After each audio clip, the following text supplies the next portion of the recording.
I think I'm late on my car insurance. Good thing the General gives you a break when you need it. Yeah, with flexible payment options to keep you covered. So today is your lucky day.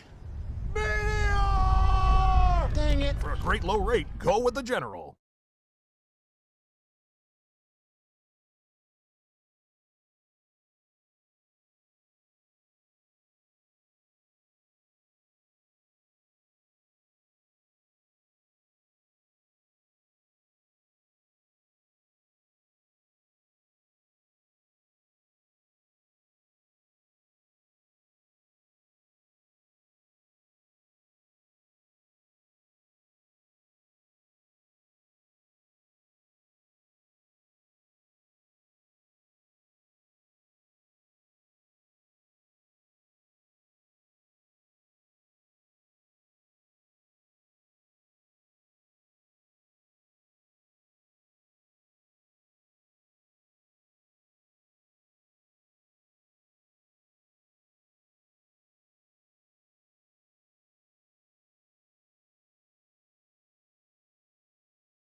could be up here. We just can't be precise because it hasn't even developed yet. The number one rule of forecasting is any systems that have not developed or are just developing, the forecasts are more uncertain. And you have to imagine the cone, if there were a cone, being bigger than the one that's out there. So the bottom line is everybody here needs to be aware, because there will be storm surge, there will be gusty winds, there will be rain. We just don't know how much. And then kind of lickety-split off and along the Carolina coast. And yes, this could be an issue for the Carolina coast as it kind of rides in front. Look at the cold front here. This is all northern dry air pushing south, and it'll push south behind the system, whatever it is. If, by the way, it ends up being an ice storm, it would be Idalia. And ice storms, we have a bad history with ice storms. So it's just kind of timing how that works out. Ian?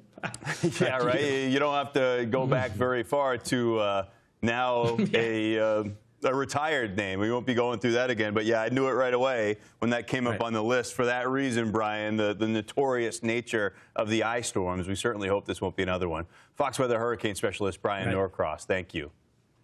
Let's talk about the F-storm, Franklin. It's still around, and it actually has an opportunity moving into the weekend to intensify. Now, what's occurred over the last 24 hours, nothing good for Franklin. As this emerged, it did bring torrential rain, awful flooding in the Dominican, moved off to the north, and then bang, you saw that path off to the right and eventually down to the south. That's because of this big ribbon of wind shear that it ran into, stopped it in its tracks, and effectively shredded this system, almost decoupled it from its low-level center, which is in through here. And when you look at this in a three-dimensional sense, you can see the swirl of the low-level center, yes.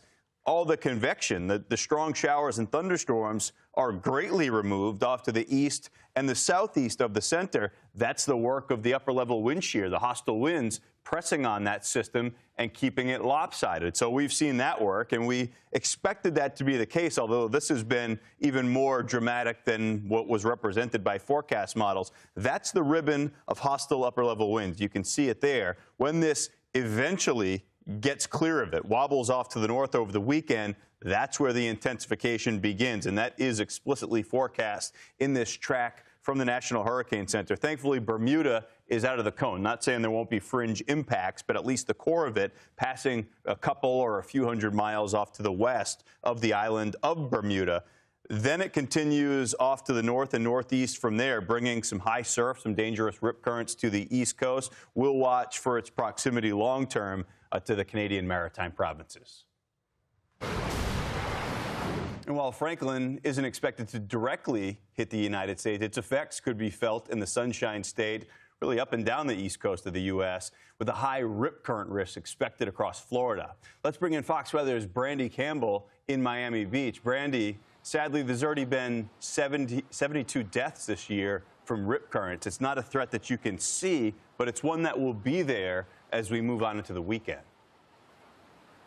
That's right. It's a very deceiving threat, I should say. And so right now we're keeping an eye on the beaches up and down the East Coast. Like you said, I'm here on Miami Beach, where you can see the flag just off in the distance behind me.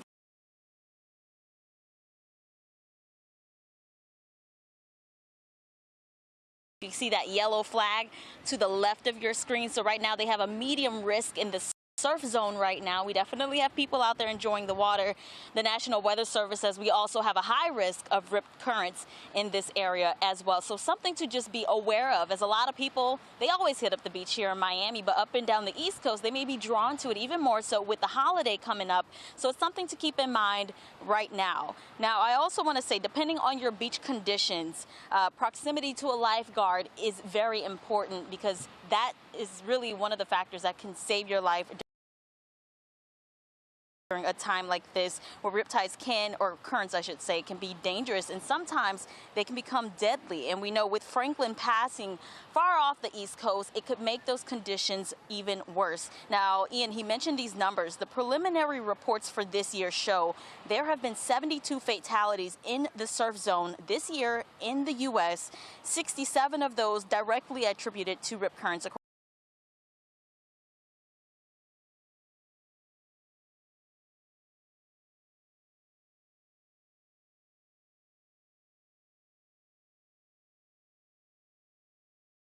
the U.S. That information, according to the National Weather Service. I spoke with Jason Casanova, the division chief for the Miami Beach Ocean Rescue. He explained while they do have rip currents here, they haven't had any deaths this year attributed to them. However, along the 7.1 miles of beach here, they do have 38 lifeguard stands looking over the millions of people that come here every year. Just last year, he said they rescued 900 people from the water, some of them caught in rip currents. So he suggests, regardless of what beach you go to, find a lifeguard station. What happens is people go out to the beach, they see the crashing waves, which is actually in the shallow water, and they see the calm, flat water, which is a deeper area where the rip current is. They go in that water, and they get pulled out from shore. But the most important thing is if you do get stuck in a rip current, don't panic, let it dissipate, and then swim parallel to shore. The worst thing to do is fight against the rip current because it's called the drowning machine. You exert all your energy to the point where you just stop and then you drown. All right, now take a look at this animation. This is exactly what he was talking about. This is from the National Weather Service. You can see the swimmer being dragged out in what appears to be calm water in the gap of waves. They waited and eventually they swam behind the breaking waves and swam parallel to the shore to escape that. So when you go to the beach, especially over this weekend, going into next week when we could see those impacts from Franklin, keep that in mind if you get caught in that situation. And also pay attention to your lifeguard for those flags, just so you have that heads up before you even get in the water. Ian?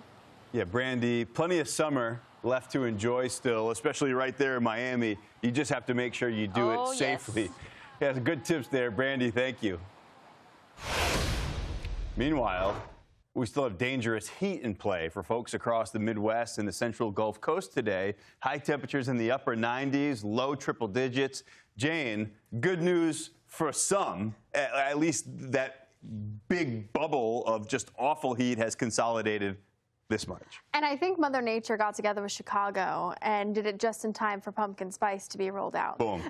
Yeah. Cooler weather for the weekend, but that's not for everybody. And unfortunately, where it's not cooling down, it is really miserably hot. And for a place like Dallas, we break another record. I mean, how many of those have we had this summer so far? It's almost mundane to break a record at this point. I think there's only 3 days so far in Dallas this month that have actually been in the double digits. Both of those, all 3 of them, were 99. So be it. Yeah. Well, the heat is going to continue to shift closer to the Gulf Coast. So this high pressure, which is in big control today across the Central Plains, the Heartland, St. Louis, another day of corn sweat.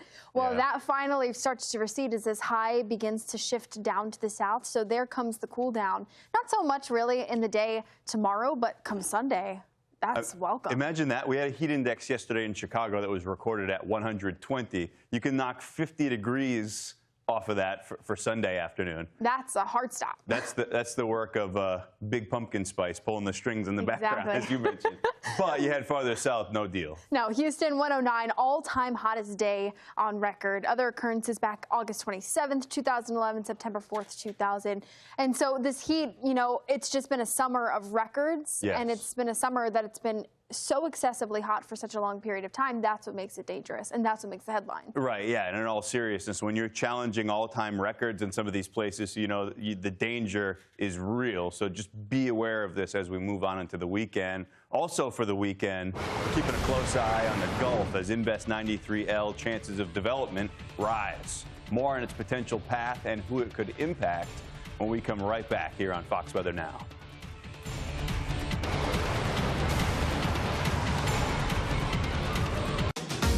Awaken the fun and play your perfect combination at Pechanga Resort Casino. For the ones working hard so things can keep running, there's Grainger,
Welcome back to Fox Weather Now. Let's get you the latest on Invest 93L and the rising threat for the Gulf Coast and specifically Florida. Here's where we stand. I got this tag, this designation from the National Hurricane Center earlier today.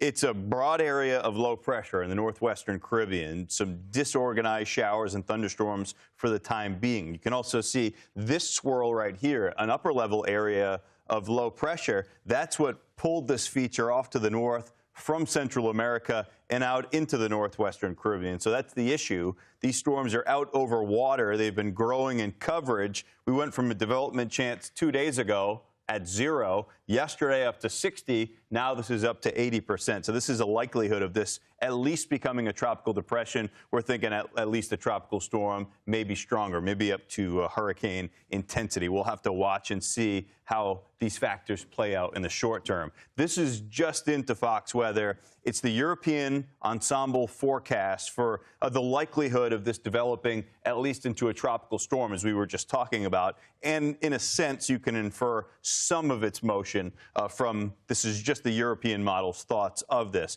You do see this was the last model run with at least a medium chance of this becoming a tropical storm. There you go. So that likelihood is clearly increased. This is the brand new forecast model information that we just got. So yeah, clearly the chances of this becoming at least a tropical storm, perhaps stronger, are getting higher. This is the European forecast model, as I mentioned. This is its rain outlook. Same thing, you can infer a bit of its path from where we're expecting the heaviest of the rain. Outside, of course, of the obvious tropical threats, the concerns with that, the rain's badly needed on the west coast of Florida, where severe drought has been worsening. Farther off to the west, this is the GFS. That would bring a stronger solution out toward the Panhandle. We'll keep you updated. For today's Fox Weather Flashback, we're remembering Hurricane Harvey. 6 years ago today, Harvey slammed into Texas, making landfall near Rockport, Texas. It marked the first major hurricane to hit the U.S. in 12 years and the first to hit the middle Texas coast in 47 years. After making landfall, Harvey drifted north, stalling near the Houston metro area. The storm dumped a record amount of rain and was the wettest tropical cyclone in American history. Nederland, Texas, recorded over 5 feet of rain. Fox Weather's Britta Merwin and Stephen Morgan both reported during Hurricane Harvey and looked back on their experience earlier this morning on Fox Weather First.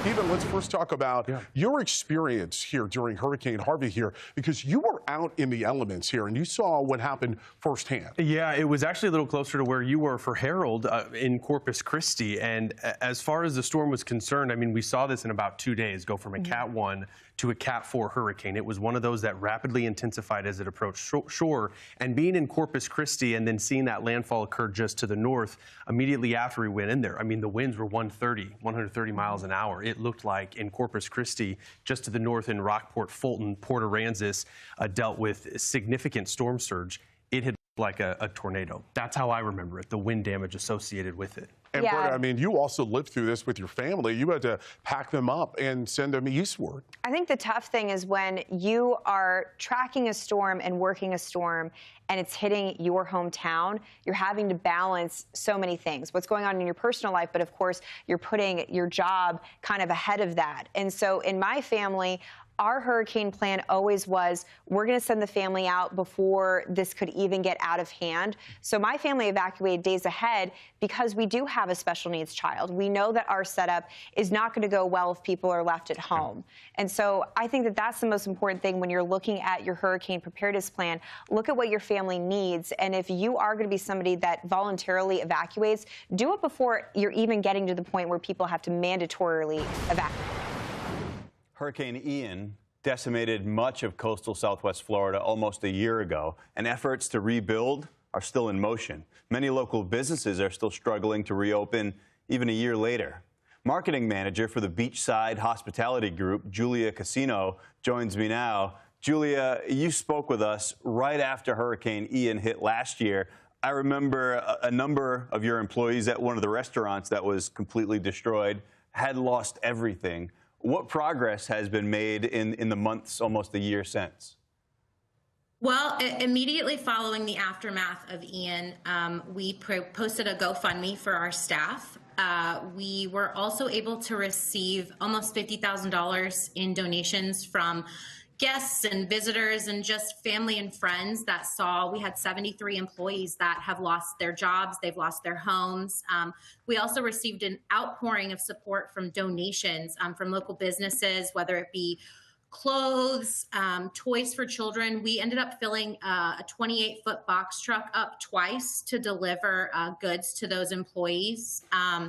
Since that time, it's been difficult to navigate because the building itself was completely demolished. And because of that, we are now considered a new build on Fort Myers Beach. And with that comes some new uncertainties that we were not prepared for. Parking is a big one of those. And so we're currently still in the works with the city to try and get a variance so we don't have to provide parking. Our restaurant thrived without parking spaces before.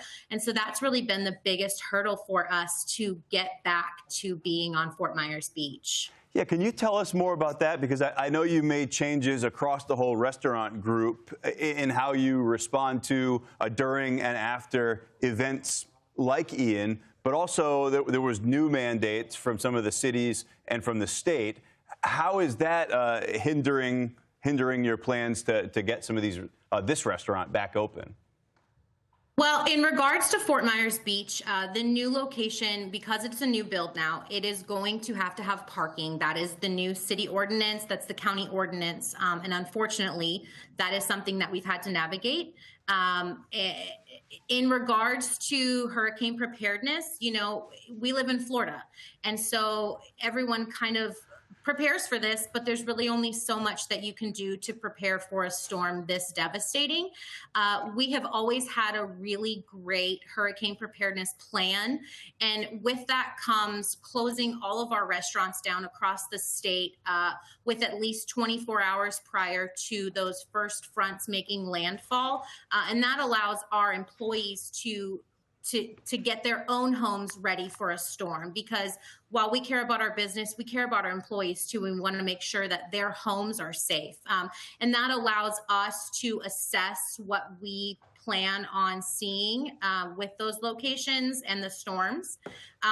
We will cover windows with plywood. We will sandbag anything that is outside, whether it be a picnic table, tables, chairs, umbrellas, anything that can move will be moved inside. And in regards to Ian, we're really proud of our team and the work that they put into leading up to the storm. They certainly did the best they could, but you know, when that water rises 5, 6, 7 feet, there's really only so much preparedness that you can have. Yeah, that was a storm of a historic nature, and we certainly hope that you can get the restaurant back open as soon as possible, get everybody back to work, and we wish you the absolute best moving through the rest of this hurricane season. Julia Casino, marketing manager with the Beachside Hospitality Group, thanks for talking with us here on Fox Weather. Thanks for having me, Ian. Let's move to Southern California now. Cathedral City is still digging out of the mud and the debris caused by Hillary earlier this week. Major flooding triggered mudslides that washed out roads and left cars stranded. A front-end loader had to rescue nearly 50 people trapped in the mud. Fox Weather's Max Gordon is in Cathedral City. Max, some of these scenes that we saw out of desert areas in California were just unbelievable. What's making this recovery so difficult?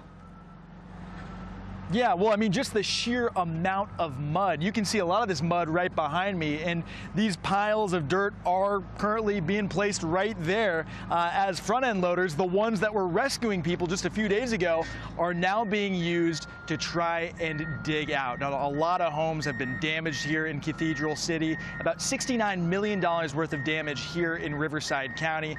Businesses also feeling the brunt of Hillary. A lot of these businesses filled with about 4 feet of mud. I talked to one business owner about why his future feels so uncertain right now. I don't want to think emotionally. First couple of nights, I woke up in the middle of the night thinking it just might be a nightmare or something. But then I realized, okay, no, this has happened. Just got to move forward, take one step, one scoop of dirt away, just little by little. We have small mini goals for every day. We're trying to see if we can achieve the goals or make whatever we can make sense of it, basically. Now over in Palm Springs, a few miles away, Indian. Awaken the fun and play your perfect combination at Pechanga Resort Casino.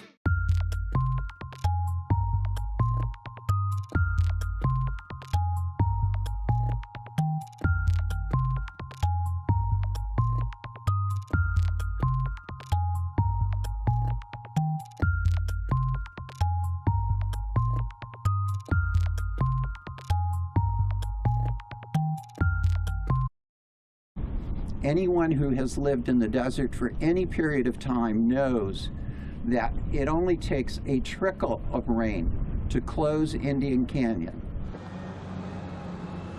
Now, it's still unclear when these bridges will be able to be built. It's also still unclear how long it's going to take for this community here, Cathedral City, to clean up. But as you can see, the front end loaders continue to work. The mud continues to pile up. It's going to likely be a long time coming. Ian? Max, those scenes are just wild. You consider that this tropical moisture came down in a matter of hours, and the cleanup is expected to take months. Max Gordon, thank you. That's going to do it for this hour of Fox Weather Now. Don't forget, you can download the Fox Weather app to stay up to date with the latest forecast. That'll be especially important this weekend into next week as we track a lot of activity in the tropics. We'll get you updated on Invest 93L, eventually headed for the Gulf, when Fox Weather comes right back.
Now on Fox Weather, Florida and the Gulf Coast facing a rising tropical threat. This is a live look at Cancun, closer to where we track Invest 93L, moving through the northwestern Caribbean on a path that will eventually take it into the Gulf. Emergency managers in Florida are already prepping for what's ahead. We're looking at how this system could rapidly develop in the days ahead. And deadly severe storms tear through the Great Lakes overnight, leaving flooding and a trail of destruction in Michigan and Ohio. Michigan's governor declared a state of emergency. At least one tornado hit near Lansing, damaging homes and scattering debris. Now we're timing out the threat tonight for more storms from the Midwest over to the Mid-Atlantic. We told you about how Chicago hit a record-setting 120-degree heat index yesterday. Some major relief is here, thankfully, this weekend. But we'll explain why not everybody gets a break from this heat. That's all right now on Fox Weather Now.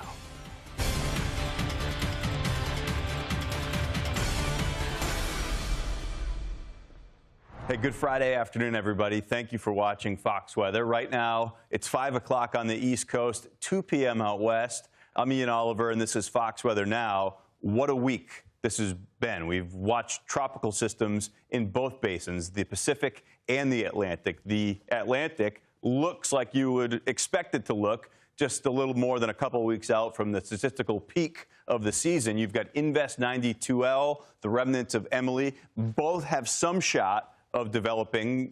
They won't bother anybody. There's a potential disturbance emerging off the west coast of Africa, which is what you would expect at this point in the season. Those disturbances moving into the main development region and having a shot at tropical development on that long trek across the basin. You've got Franklin, which finally will shake the wind shear and intensify over the weekend, but that's what we're staring at, Invest 93L. It just got this designation earlier today from the National Hurricane Center, and it is now looking increasingly likely like this will eventually develop into a tropical depression, a storm, perhaps a hurricane in the Gulf of Mexico. For more on this, the latest forecast analysis, let's send it to Fox Weather's hurricane specialist, Brian Norcross. Brian, we'll be watching this closely over the weekend, but it's really not until early next week that we actually see this finding its way into the Gulf. Yeah, it's going to hang around in the Caribbean or near the Yucatan and into the southern Gulf. It doesn't have a lot of steering behind it right now, so if next 4 days, it's not going to go that far, but then it's going to get grabbed and move north pretty quickly. So when we're talking about something that's 4 or 5 days out, we always have uncertainty, let alone a system that is just now beginning to develop, and it hasn't even developed into a tropical depression yet, but it is on its way. Take a look at the satellite, and we see the nominal center right in here, and we're starting to see thunderstorms pop up over the center. So when we start seeing that, or around the center, when we start seeing that, that's an indication that the overall environment is somewhat conducive to it developing. Generally, it's kind of a broad circulation, but looks like that the core of it, the center of it, is going to form right about in there. So when it forms, then the computer forecast models have something to latch onto and can take that center and put the environment and the upper level winds and the steering currents and all that related to that center, as opposed to kind of imagining where the center is going to be. So that's where we are right now. When we look at a little wider view here, we see this spinning over here. This is actually not a tropical system, even though it doesn't look that different than this one spinning. This one is in the upper atmosphere. And this is what provided the scoop to pull this Invest out of the Pacific, actually, over Central America and into the Caribbean.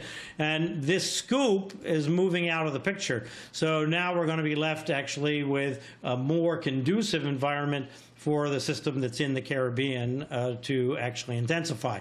Here, when we look at the mid-levels of the atmosphere and the moisture in the mid-levels, we see our upper-level system here. We can kind of make out the scoopiness of it in here. And so when this thing trekked on across the Gulf, when it was over farther to the east, it was acting like a scoop and pulling this north. As I said, there's still some of that going on right now, but you see the moisture is just increasing with this system here. It still has a little bit of scoop going on it because we can see everything is to the north side, but the idea is this low moves out, and so things just become more conducive, but the steering also kind of goes away with it. So here's what the Hurricane Center is thinking, that eventually their area technically is over 7 days. It's not going to take 7 days for this to happen, and it's more likely that the environment just past the Caribbean is going to be conducive enough that it's going to be at least a depression, if not a tropical storm, in that area, and then moving north. Exactly how the jet stream off to the west and the system interact, that's an open question at this point. That's why there's so much uncertainty in the track. track and in the intensity.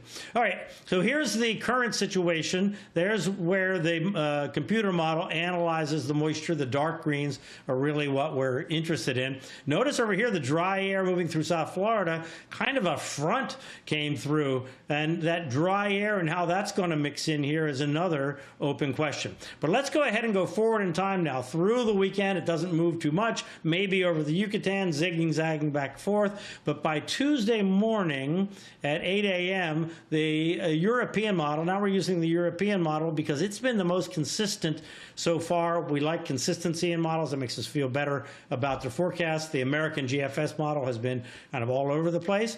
But both of the models put a system that is developing and organizing in the Southern Gulf Tuesday morning. So that's almost 4 days from now. So obviously we've got plenty of time here for things to happen. Then we go through the day Tuesday into Wednesday, and now it's really going because now it's got a strong scoop in the jet stream down, picking it up. Whether that scoop is enhancing it or whether it's making it weaker, that's an open question right now. That's what we're going to be looking very closely at here over the next few days. But the point is that the model puts it ashore or right on the coast, 8 a.m. on Wednesday morning, puts the moisture well out ahead of it, indication that the upper level winds are pushing the moisture out, which means a not totally conducive atmosphere. Now, don't look at where that low is. Imagine the low could be here, it could be over here. The point is, the consensus is it's going up in that direction. Northern half of the Florida Peninsula, eastern half of the Panhandle, everybody in that region, and even farther south, be aware that some storm surge is possible from when winds blow onshore, pretty healthy in the Gulf. You do get some storm surge. Then it's kind of hustles on off, and actually it gets involved with a front here. There's a front that kind of comes in here, and then it dips down around it. So this is going to have this mix of front and tropical moisture, which could bring very heavy rain to the Carolinas. But again, we're talking about well into next week. So Ian, plenty to watch here over the weekend, and we'll see if the models shift back around like they have been off and on.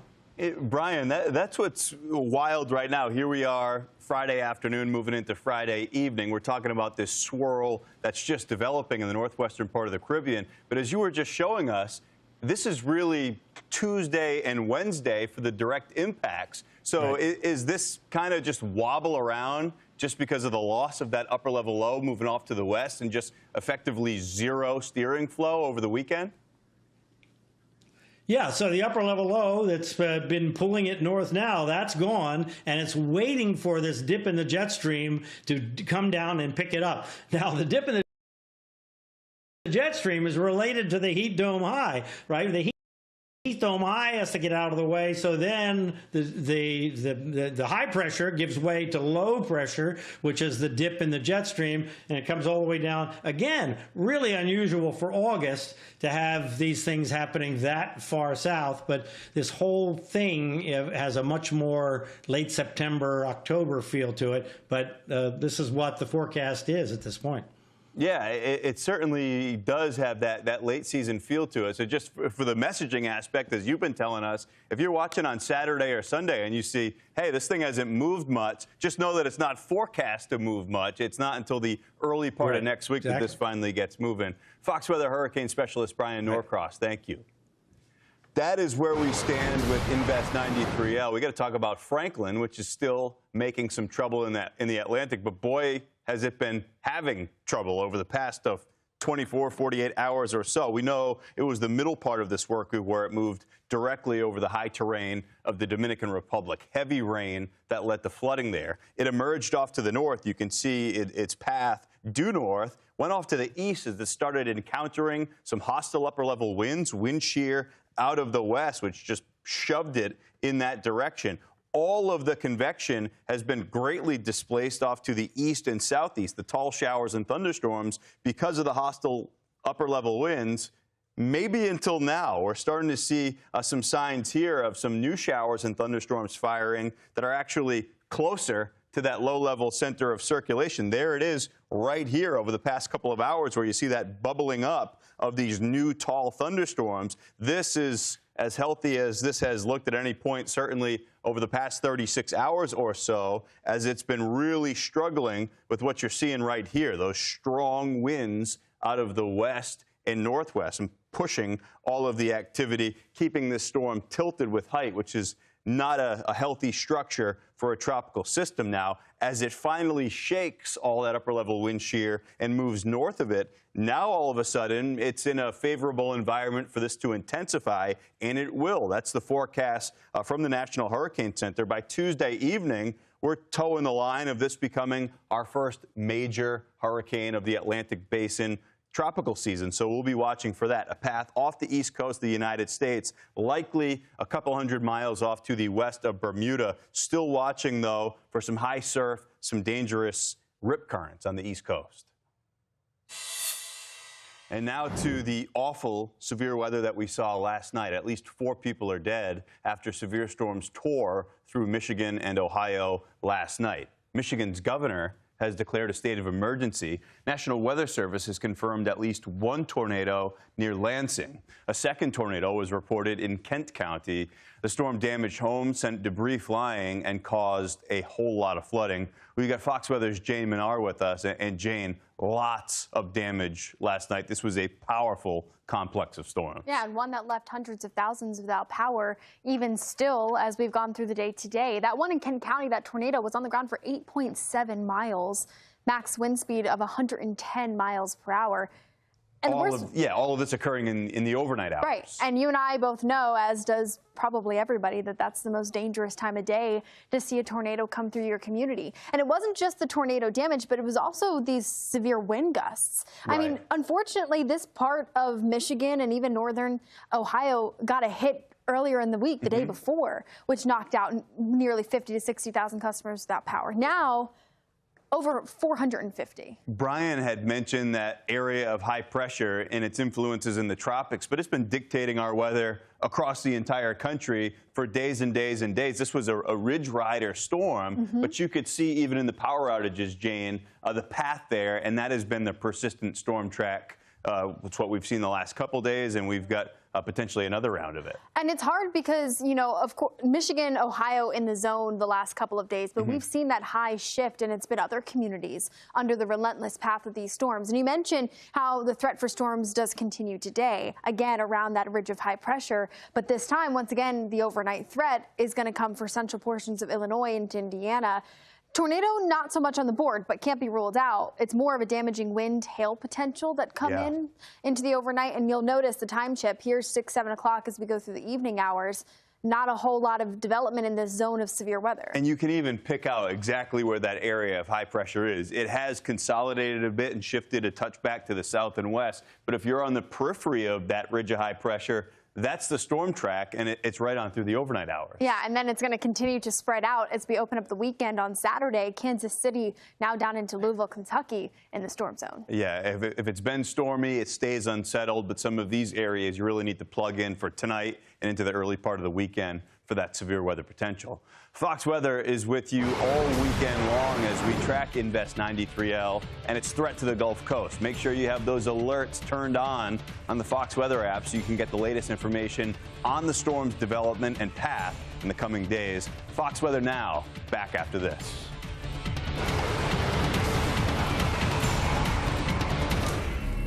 This is still a developing system. The Atlantic Basin has woken up. This is where it starts to get a little more interesting.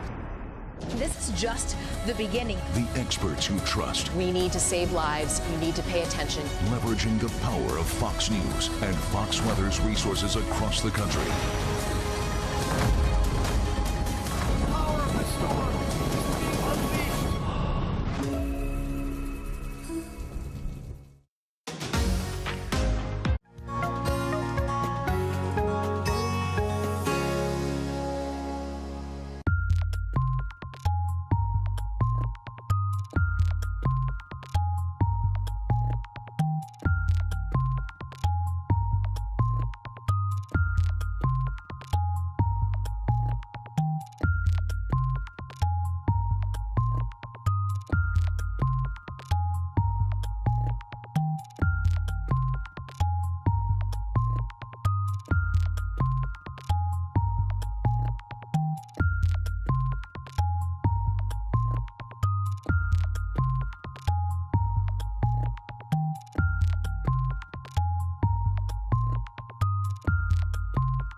Welcome back. Fox Weather is your Hurricane HQ, and we are closely tracking what's going on with Invest 93L on a path that will eventually take it into the Gulf. It's a slow process. Don't expect that to happen as we move on through this weekend, but we've got a lot of activity. There's Franklin, which will be intensifying quickly over the weekend, thankfully staying offshore. There's Invest 92L. That could develop. There's the remnants of Emily, both of those not threats to land, thankfully, and potential disturbance emerging off the coast of Africa. That's brand new, and it's got a long trek to make across the tropical Atlantic. So let's get to the latest on Invest 93L. It just got that designation, that tag, earlier today from the National Hurricane Center, meaning it's an area that they are watching, and so are we. We have been for a couple of days now. Broad area of low pressure now over the northwestern Caribbean, some of the deepest, some of the warmest waters in the entire Atlantic basin. We've watched an increase in shower and thunderstorm activity. We're expecting that to likely be the case into the overnight hours tonight. You've also got this, that spin that you can see moving into Mexico. That was the upper level low that pulled up some of this energy from the south. It was over Central America. That's the spin that is trying to give rise to this tropical system. That's also moved off to the west, so there isn't as much wind shear now on this system, and it's finding itself in this nice little pocket of favorable conditions for a tropical system to develop. For that reason, we've seen this development number. 2 days ago, it was 0. Yesterday, it was 60. Today, 80% chance of becoming at least a tropical depression. We're expecting it to become stronger than that. Those chances per the National Hurricane Center. This is the European forecast models rain outlook. You can expect some heavy rain headed for the Gulf Coast moving through the early and middle part of next week. The past week has been full of extremes, from a historic tropical deluge across the Southwest with an earthquake in the mix to multiple named storms in the Atlantic. It was a flurry of activity, 4 storms that formed in just a 39-hour stretch. That's the fastest that 4 named storms have developed on record. Emily, Franklin, Gert, and Harold. And now growing threats to the U.S. mainland as we approach the peak of the hurricane season. So let's get started at the very beginning. It was last weekend, all eyes on Hurricane Hilary. This was a rare storm on approach to the west coast. It made landfall on Sunday, August 20th, with 60-mile-per-hour maximum winds across the northern Baja California peninsula. But the winds weren't the story. As it moved inland, it drenched portions of the Southwest, including major cities like San Diego, Las Vegas, and Los Angeles. Record rain led to flash flooding, washing out streets and prompting mudslides. This was especially the case in desert regions that just aren't used to seeing this much rain. Crews in Cathedral City, California, had to think outside the box to rescue senior citizens that were stranded in the thick mud. We had about a year's worth of rain in 24 hours, which complicated things. We usually don't get this type of rain this time of year. But yeah, what the pictures you're showing with the front end loader, we were running out of options just due to the dynamic of the elderly patients and the multiple threats of still moving mud. And while the Southwest continues to dry out and clean up, by Tuesday, we shifted from the west coast of the country to the west coast of the Gulf of Mexico, southern Texas, and Harold. Tropical Storm Harold was short-lived, at least in terms of its tropical lifespan. However, it did mark our first landfall of the 2023 Atlantic Basin hurricane season. The storm blasted through southern Texas Tuesday, making landfall on Padre Island in the morning with maximum winds of around 50 miles per hour. Fox Weather's Jason Fraser was live on Padre Island reporting the conditions as Harold slammed the Texas Gulf Coast.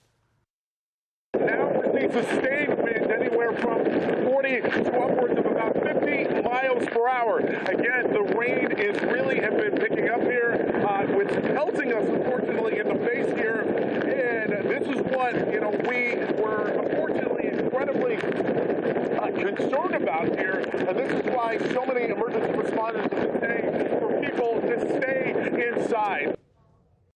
And while the winds did knock out power to thousands, inches of rain fell, leading to dangerous flooding, especially along the coast. Fox Weather's exclusive storm tracker, Mark Sudduth, captured this car hydroplaning and crashing on the wet roads.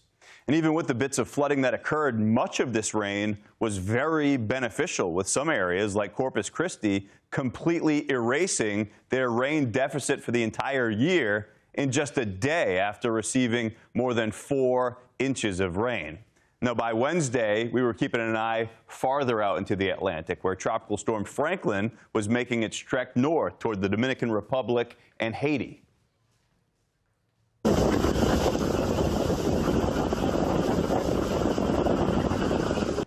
Tropical Storm Franklin formed back on Sunday, but it was midweek that the storm lashed the DR with strong winds and inches of rain, the conditions leading once again to major flash flooding in the Dominican Republic, with local residents wading through waist-high water, the impacts being felt in both urban and rural areas of the island.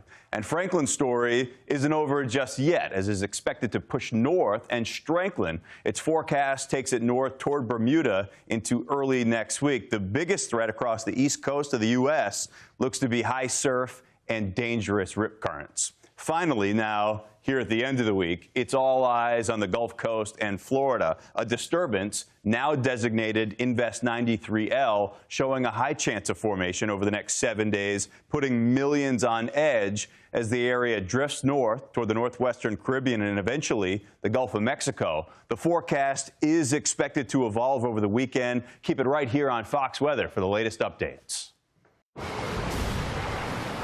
And keeping the focus on hurricane season, for the first time, Floridians will get their second sales tax break this year on storm and disaster preparedness supplies. It all starts tomorrow. And Fox 13 Tampa Bay reporter Kelly Cowan tells us how you can save money as we head into the most active part of the season.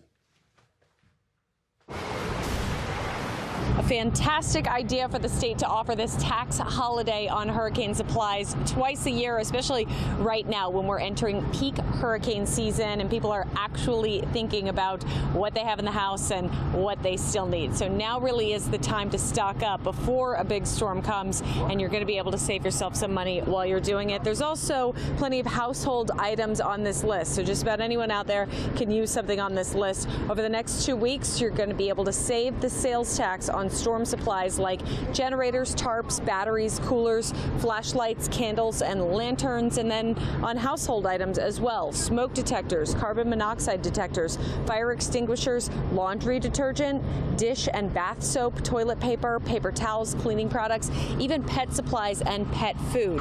There are no limits on how many individual items you can buy, but there are some important price limits to keep in mind. For instance, if you had your eye on a Yeti cooler, well, unless a store is going to offer you a very deep discount on that, it's unlikely that it's going to apply to this tax break because it's going to be over the limit on what a cooler is allowed to cost. The tax breaks begin tomorrow and they run through September 8th. For Fox Weather, Kelly Cowan reporting.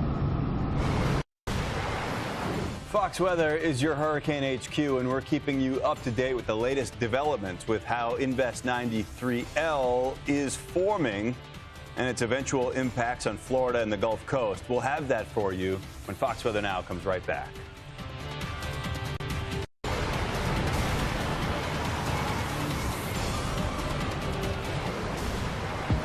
I'm Brian Norcross with a Hurricane HQ Minute on the question: are coastal areas in the U.S. better protected now, or are they in worse shape than when the great hurricanes of the past came ashore? The answer to the question is mixed. Here on Miami Beach, the beach is much larger than it was decades ago, and there's an extensive dune system which will slow down the surge except in the most extreme storm. But many places along the coast don't have coastal defenses.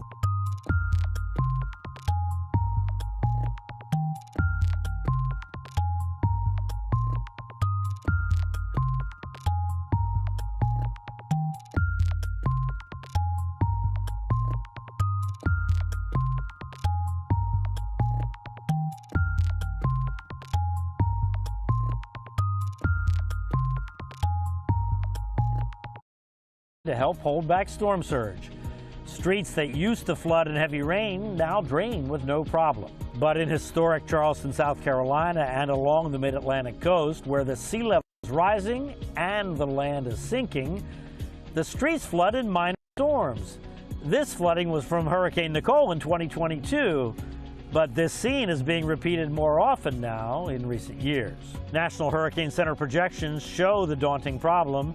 Look at the red covering many parts of the city of Charleston and the surrounding area on this map. Those areas could see storm surge over 9 feet deep, and that's from a Category 3. Here on Miami Beach, a powerful storm could push storm surge over these dunes and into the city, and that's a problem. But the daunting challenge comes from the millions of people that have moved near the water all along the U.S. coast. It's hard to imagine how they'll all get to safety when a big hurricane is coming. Hurricane HQ has you covered. Stay informed this hurricane season. Download the Fox Weather app right now.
Welcome back to Fox Weather. To Michigan now, where at least 5 people are dead and several injured after severe storms, including a tornado, swept across the Great Lakes region Thursday night. Fox 2 Detroit's Jessica Dupnack joins us now live from Canton, Michigan. Jessica, these were awful storms, and they occurred after sunset last night. Yeah, absolutely. I have been in Michigan my entire life, and let me tell you, hearing and reporting today that there have been 5 tornadoes confirmed to have touched down in Michigan, that's something we're definitely not used to.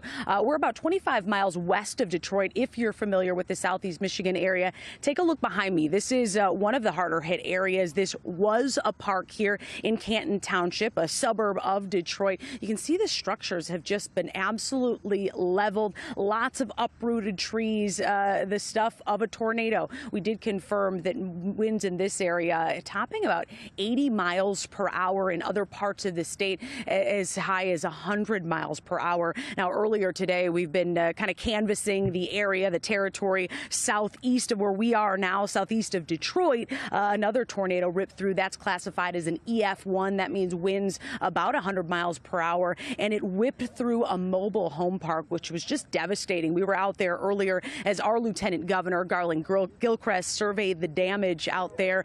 Dozens of homes were damaged. One of them even toppled on top of another, causing a gas leak. So just pretty unbelievable damage that we've been seeing across the area. You mentioned it in the toss there that 5 people have lost their lives, and it's just, again, something that we don't hear a ton about here in Michigan. Spent my whole life here reporting on tornadoes, just not something that we are used to. But folks here in Michigan, very, very hardy folks. There's people that have been cleaning up their own yards and helping neighbors really since last night. But you know, it's an interesting sight here in Canton, Michigan, as you see people coming. They should be enjoying the park, but instead they're just kind of looking on in disbelief. Right. Some heartbreaking updates and very impactful across the region. We know just there in Michigan, still more than 400,000 customers without power. Fox 2 Detroit, Jessica Dupnack, thank you very much for being with us here on Fox Weather.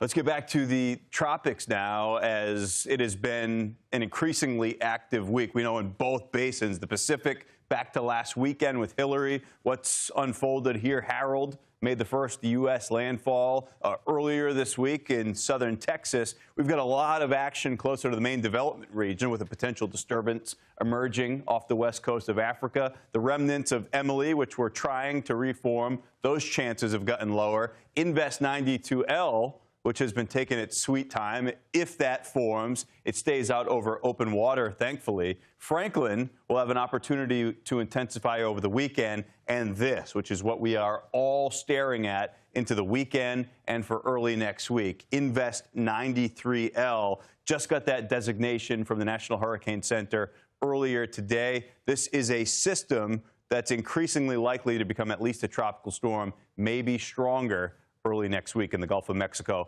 Let's get out to Fox Weather's hurricane specialist Brian Norcross for more. Brian, just thinking about what's unfolded across this last week, and now we've got what might become a more significant threat. Yeah, the Atlantic suddenly got busy, but you know, every one of the storms out there has had really trouble getting stronger. Now, Franklin is finally forecast to eventually, although it seems like it's struggling more than it was forecast to. The Atlantic, the pattern of the Atlantic has not turned conducive yet, like it normally does by this time of year. And it's actually a little less conducive than it might be in the Gulf of Mexico, too. We have stronger upper-level winds than we would normally have in August in the Gulf of Mexico. So hopefully that will keep this system at least from getting too strong, but it still could be a significant event. Okay, let's take a look at it now. And what we're seeing here is we can clearly see the turning right in here, and we also see through the day a lot of thunderstorms have developed here on the north side, and even some here related to that parent center trying to form. So this has done a lot today in terms of getting itself organized. The Hurricane Center isn't sending a plane out there until Sunday afternoon, thinking it was not going to be very much to look at until then. It'll be interesting to see if they revise their thinking on that. When we look wider, we see clearly turning over here. Well, this is an upper level system. Look at the upper level winds. And if this actually turned out to be the scoop that when this system here kind of moved on across the Gulf of Mexico, when it was over here, it was scooping up from the Pacific.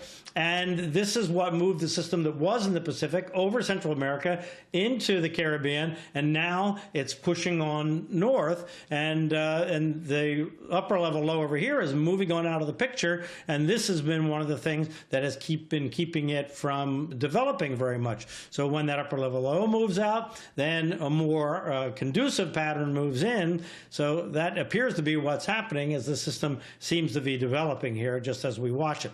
Now those were the upper level winds. Now we're looking at the winds blowing now on the surface, and they're coming in off the ocean off of Florida at a pretty good clip. It's been quite breezy in Florida the last few days, little less so today, but still the moderately strong winds to the north related to the heat dome high, by the way. Everything is about the heat dome high. That actually actually helps get some spin going down here because it kind of energizes the north side. So that's part of the picture right now. So let's look at what the National Hurricane Center is thinking. They're thinking it's eventually going to get scooped up and moved to the north. So that means that the pattern is going to change, because if you remember, the scoop had moved out of the way here, but another scoop is coming, and so we have to wait for that next scoop. The idea is that somewhere in here, it's going to develop into at least a tropical depression. I think it's going to be not way up north up here near the Florida Big Bend, but somewhere closer to Cuba. I think that's more likely to happen, and then intensifying into a tropical storm, probably at least, and maybe even a hurricane before it makes landfall. So let's look at that situation in more detail. So here we see it move over the next few days. You see it zigzags back and forth. And the models generally agree that this is what's going to happen, or something very much like this. And it ends up in the southern Gulf of Mexico Tuesday morning. So here we are. It's only Friday. So we have to get Saturday, Sunday, Monday. Tuesday morning, it's still only in the southern Gulf of Mexico. But what's happening is the next big scoop is coming at that point. So when it was slow, it's there, and then the upper level scoop, and here it is here. Look, right there.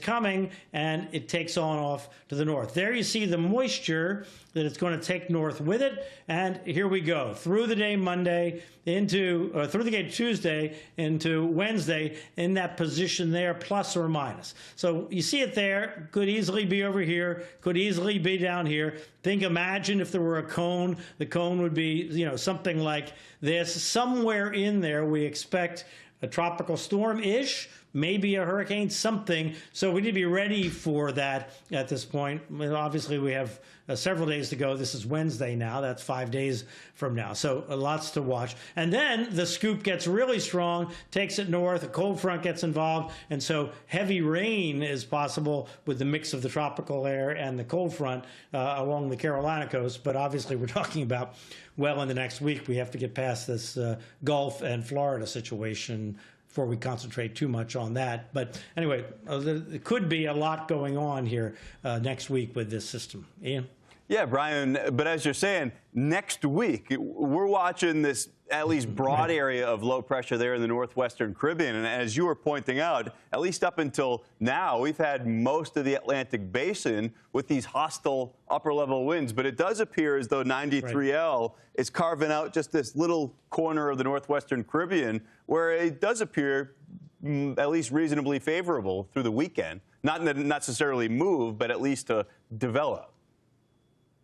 Right, for now, until that, the big question is how that next big dip in the jet stream that's going to scoop it north and make it kind of shoot north during the day on Tuesday so that it arrives at the coast about Wednesday. How is that going to impact it? Is it going to impact it in a positive way, which it could make it stronger, or in a negative way to stretch it out and keep it relatively weak? It's just too early to know that right now, and that's going to be the big question probably right up until the time it gets near land. Yeah, which means in between now and early next week, we're staring at this thing. We know that the hurricane hunters will be in there sampling the overall environment, and we'll be watching those forecast models for any changes. We'll bring them to you right here on Fox Weather. That's our hurricane specialist, Brian Norcross. Thank you.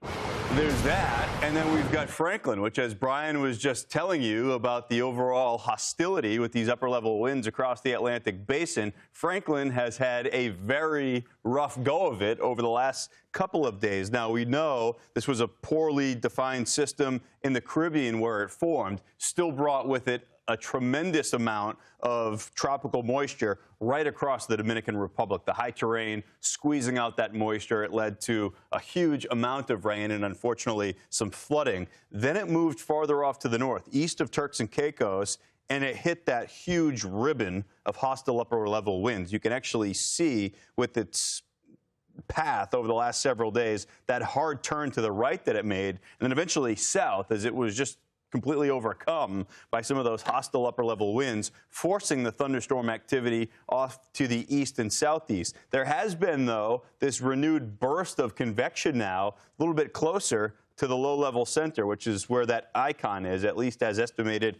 by the National Hurricane Center. This is the 3D look. Previously, earlier this afternoon and this morning, all of the taller thunderstorms, the strongest ones, were displaced way off to the east and southeast. Now we've got this burst, so maybe this is a scenario, at least the very beginning of it, that you've got Franklin starting to emerge off to the north of where these very hostile upper-level winds are. And you do notice this little pocket in through here where all of a sudden those winds relax and it's a favorable environment for intensification. That's why this forecast from the National Hurricane Center has this eventually becoming Hurricane Franklin and perhaps Major Hurricane Franklin. It makes an awfully close run to that by Tuesday evening on a path that takes it just off to the west of Bermuda. We'll watch that track closely for its proximity to Bermuda, but you can also expect some high surf and some dangerous rip currents on the east coast of the U.S. We are, of course, keeping a close eye on the Gulf as Invest 93L's chance of development rises, more on its eventual path and who it could impact when Fox Weather Now comes right back.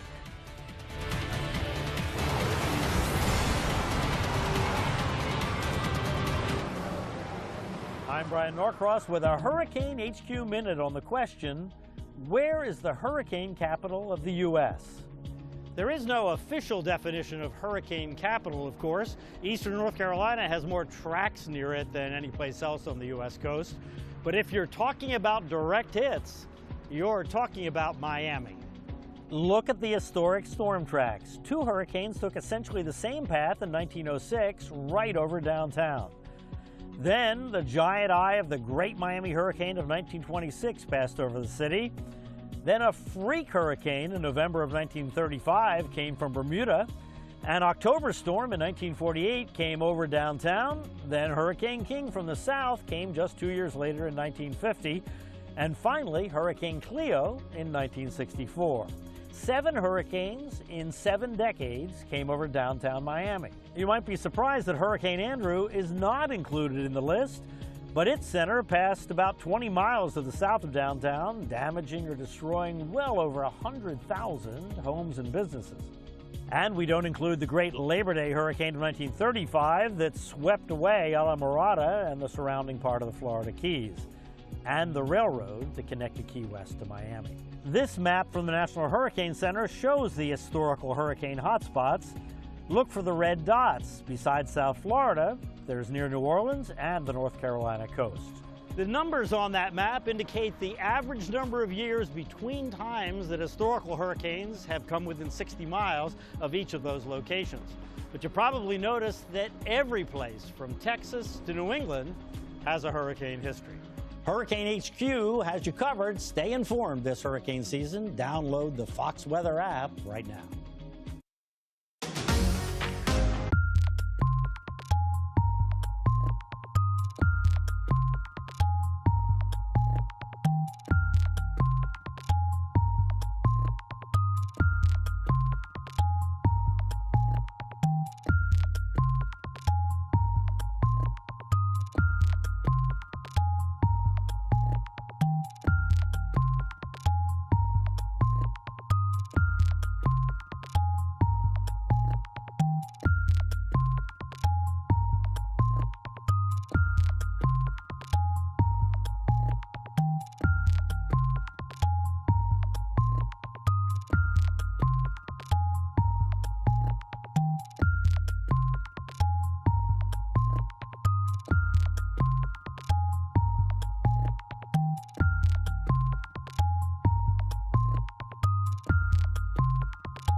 Welcome back to Fox Weather Now. Let's get you to the latest on Invest 93L and the rising threat along the Gulf Coast and in Florida. The basin is active, clearly. It's gotten that way over the past couple of weeks. Remnants of Emily, the odds of that redeveloping are going down and down. You've got Invest 92L. That's a coin flip on whether or not that can develop. New disturbance emerging off the west coast of Africa. We'll watch that one on its long trek across the tropical Atlantic. Franklin will get stronger over the weekend and into early next week, but it's Invest 93L. It just got that designation from the National Hurricane Center earlier today. This is what we're staring at over the weekend and into early next week because of its potential. We're expecting this to become at least a tropical storm, maybe up to hurricane intensity. So here's where we stand right now. It's a broad area of low pressure, northwestern part of the Caribbean. Very warm, very deep, the water there. The sea surface temperatures are in the upper 80s. There's a lot of energy for this disturbance to tap into. You've also got this upper level area of low pressure drifting off to the west and losing its influence on Invest 93L. That's, in a sense, what gave it rise, though, as it pulled some of that energy off of Central America and up to the north into the northwestern Caribbean. There's your development chance over the next 7 days. It's up to 80% per the National Hurricane Center, and that number has been rising. The rain outlook, this is through Wednesday from the European forecast model. This is significant, of course. We're thinking there are going to be more significant impacts here, but west coast of Florida does badly need this rain. The GFS forecast model projection has come into a better consensus. That's a slower moving storm that would likely be stronger and farther off to the west. We'll keep you updated on all the trends. Today's Fox Weather Flashback, we're remembering Hurricane Harvey. 6 years ago today, Harvey slammed into Texas, making landfall near Rockport, Texas. It marked the first major hurricane to hit the U.S. in 12 years and the first to hit the middle Texas coast in 47 years. After making landfall, Harvey drifted north, stalling near the Houston metro area. The storm dumped a record amount of rain and was the wettest tropical cyclone in American history. Nederland, Texas, recorded over 5 feet of rain. Fox Weather's Britta Merwin and Stephen Morgan both reported during Hurricane Harvey and looked back on their experience earlier this morning on Fox Weather First.